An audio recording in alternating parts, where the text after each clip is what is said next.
दीदी वहाँ पर जीतने जा रही हैं। दीदी ऐतिहासिक वोटों से जीतेंगे। अरे कौन भौंक रहा है ये बदतमीज? अभी मजा आएगा ना भिड़ो। तो इस वक्त की बड़ी खबर, पश्चिम बंगाल के रुझानों में बीजेपी को बहुमत। रुझानों में बीजेपी 178 सीटों पर इस वक्त आगे चल रही है। तू समझा? हाँ। नहीं, तू समझा नहीं। स्वागत है आप सभी का हमारे फिर से एक न्यू वीडियो में, जहां हम आपको दिखाने वाले हैं भारत की राजनीति की कुछ हालचाल, लेटेस्ट न्यूज और कुछ नेताओं की वायरल फनी क्लिप। तो वीडियो बहुत ही शानदार होने वाली है, तो प्लीज वीडियो को शुरू से अंत तक देखें। तो चलिए स्टार्ट करते हैं। Mamata Banerjee 250 seat plus minus, किसी ने सर्वे नहीं किया।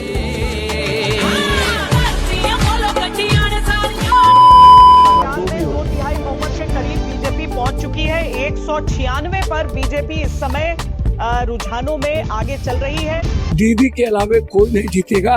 यदि दीदी चुनाव नहीं जीती, बीजेपी यदि चुनाव जीत गए तो पप्पू यादव सेवा करना, मदद करना, संघर्ष करना बंद कर दे। मोदी जी इस मन से आपको एक बात बोल रहे हैं कि ममता का क्षमता 2026 में बंगाल आपको दिखाएगा।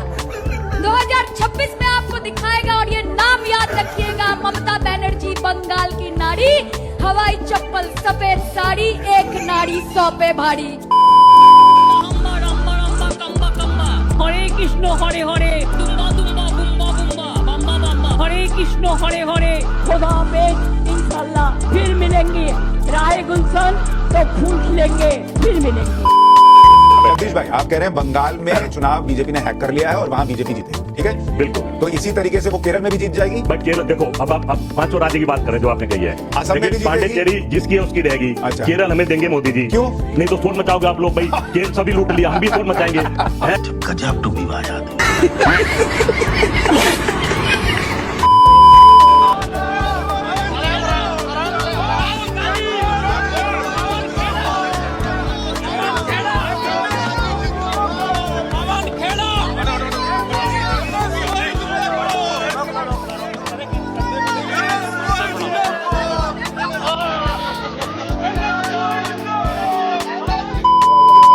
भाई और बहनों, एक बात मत भूलिए,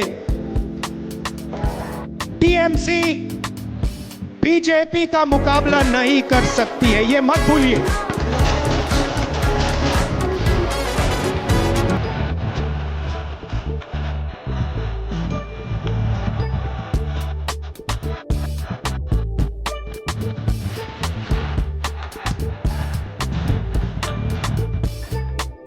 कर दिया काम। यहाँ कमल फूल की सरकार बनाने के लिए आप सभी लोग तैयार है क्या?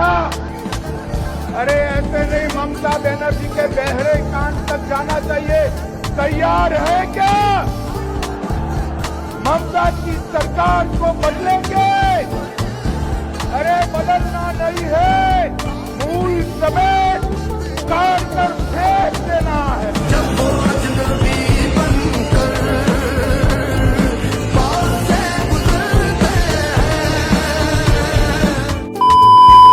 मेरे राजनीतिक अनुभव के आधार पर मैं कह रहा हूं, इस बार बीजेपी बहुत भारी बहुमत से सरकार बनाने जा रही है। ममता दीदी को लेकर पीएम ने कहा कि 4 मई दीदी गई। सच है, सच होना ही है। अगर इस बार भी नहीं गई तो दीदी कभी नहीं जाएगा। उसको तो जाना ही है, उसको तो देश से निकाल देना चाहिए। तो देश से निकाल देना चाहिए। इतनी चोर लेडी मैं अपनी जिंदगी में नहीं देखी। कट्टर ईमानदार बता रही थी खुद को। अरे खुद को कौन मानते हैं चोर? आप मारोगे, आप चोरी करोगे तो कोई नहीं मानता, वो भी नहीं मानती। अरे बस कर, बुलाएगा क्या? जो कह रही कि पीएम को इस बार हम दौड़ा देंगे बंगाल से। बोलते हैं ना, जो गरजते हैं वो बरसते नहीं है ना, यही बात है और कुछ नहीं। हरो हरो मोदी, रक्षा करो मोदी। तो गुंडाराज चलते हैं, कोई सेफ्टी नहीं है, कोई सिक्योरिटी। हमारे बचपन जैसे बीते थी, अभी वो ऐसे वे है नहीं। पूरा चेंज हो गया कलकत्ते। ये क्या सुन रहा हूँ मैं? योगी ने राम मंदिर बनवाया, तो हम बंगाल में बाबरी बनवाएंगे। वो बहुत कुछ करेगी, करके तो दिखाए। 15 साल में तो कुछ कर नहीं पाई ना। कुछ 15 साल में किया क्या? लवणे ने भोज 15 साल में 50 साल पीछे हो गए वेस्ट बंगाल। आज जो बंगाली है ना, तो उससे उसको मतलब रिकवर करना बहुत मुश्किल है, बहुत मुश्किल। वाह दीदी, वाह दीदी, दीदी, वाह दीदी। Rahul Gandhi was asking why is Vijay's daughter not in jail. He was accusing Mamata Banerjee and the TMC of corruption. You all sit together in Delhi and accuse each other of corruption in the states.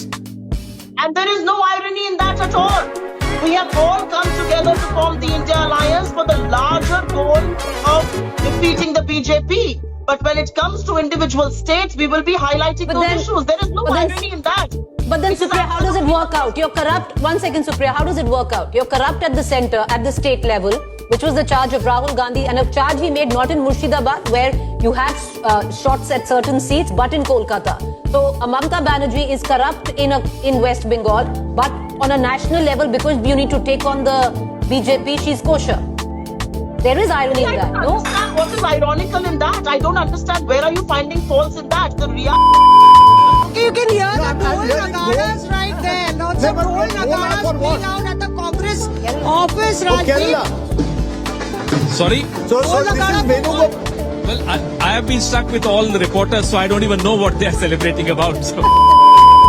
Ranveer की जगह जो होते राहुल गांधी जी, तो ढंग से सबक वो सिखाते रहमान को। क्या क्या सिखाते? डिस्ट्रैक्ट करते वो पॉलिटिक्स के बजाय, जलेबियां बनाना वो सिखाते रहमान को। वो काम नहीं करने देते रहमान डकैत को। हाँ, रणवीर ने तो सीधे मार डाला था। वो तो पहले खोखला कराते रहमान को। खोखला कैसे कराते सुनना। रणवीर ने तो सीधे मार डाला था। वो तो पहले खोखला कराते रहमान को। उसकी पार्टी का ये प्रचार करने जाते और ढंग से चुनाव हरवाते रहमान को। तो दोस्तों, वीडियो को शुरू से अंत तक देखने के लिए बहुत बहुत धन्यवाद। अभी तक हमारे चैनल को सब्सक्राइब नहीं किया तो प्लीज वीडियो को लाइक करके चैनल को सब्सक्राइब कर लें। तो मिलते हैं अगले वीडियो में। धन्यवाद।